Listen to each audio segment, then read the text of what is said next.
ක්‍රේටීන් මොනොහයිඩ්‍රේට් කියන්නේ ජිම් යන හැමෝම භාවිතා කරන සප්ලිමන්ට් එකක්. ඉතින් මේකෙන් ඔයා බලාපොරොත්තු වෙන ප්‍රතිඵලය ලබා ගන්න බෑ ඔයා මේ දේවල් තුන දන්නේ නැත්තම්. තුන්වෙනි දේ තමයි මෙන්න මේ ක්‍රේටීන් මොනොහයිඩ්‍රේට් ඔයාට ඕනම වෙලාවක ලබා ගන්න පුළුවන් කියලා ඔයා හිතන එක.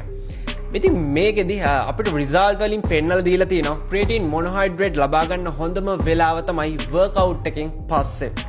වර්ක්අවුට් එකෙන් පස්සේ අපේ මසල් එක ස්පොන්ජ් එකක් වගේ. ඉතින් මේ වෙලාවේදී ඕනිම දෙයක් අපේ ඇඟට ඉක්මනට ඇබ්සෝබ් කරගන්න අපේ ශරීරය ලෑස්ති වෙලා ඉන්න. ඉතින් මෙන්න මේ වෙලාවේදී තමයි ඔයා ක්‍රියේටින් ඔයාගේ ශරීරයට ලබා දෙන්න ඕන. දෙවෙනි කරුණ තමයි අපි ක්‍රියේටින් හරි ප්‍රමාණයට අපේ ශරීරයට ලබා ගන්න ඕන. මෙතනදී ග්‍රෑම් 3ක් ග්‍රෑම් 5ක් අතර තමයි රෙකමන්ඩ් කරලා තියෙන ඩෝස් එක වෙන්නේ.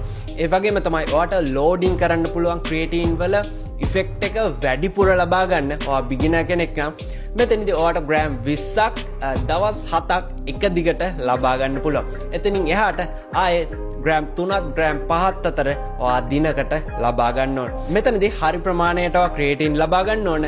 ඔයා වැඩිපුර ගත්තයි කියලා වැඩිපුර ගේන් එකක් ලබා ගන්න බෑ. ඔයාගේ මුදල් නාස්තියක් තමයි මෙතනදී සිදු වෙන්නේ.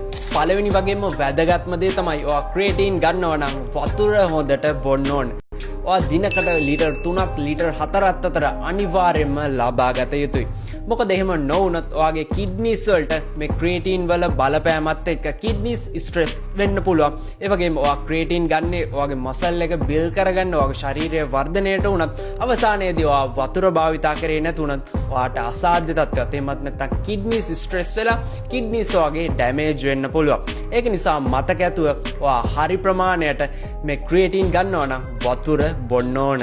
ඉතින් දැන් දන්නවා ඔයා කොහොමද ක්‍රියේටින් හරියට භාවිතා කරන්න කියලා. ඉතින් මේ වගේ ෆිට්නස් සම්බන්ධ දැනුම ඔයා ළඟට නොමිලේම ලබා ගන්න අපිව ෆලෝ කරලා තියාගන්න. ඔයාට මේ සම්බන්ධව මොනවම හරි ප්‍රශ්නයක් තියෙනවා නම් ඒවා කමෙන්ට් සෙක්ෂන් එකේ දාන්න.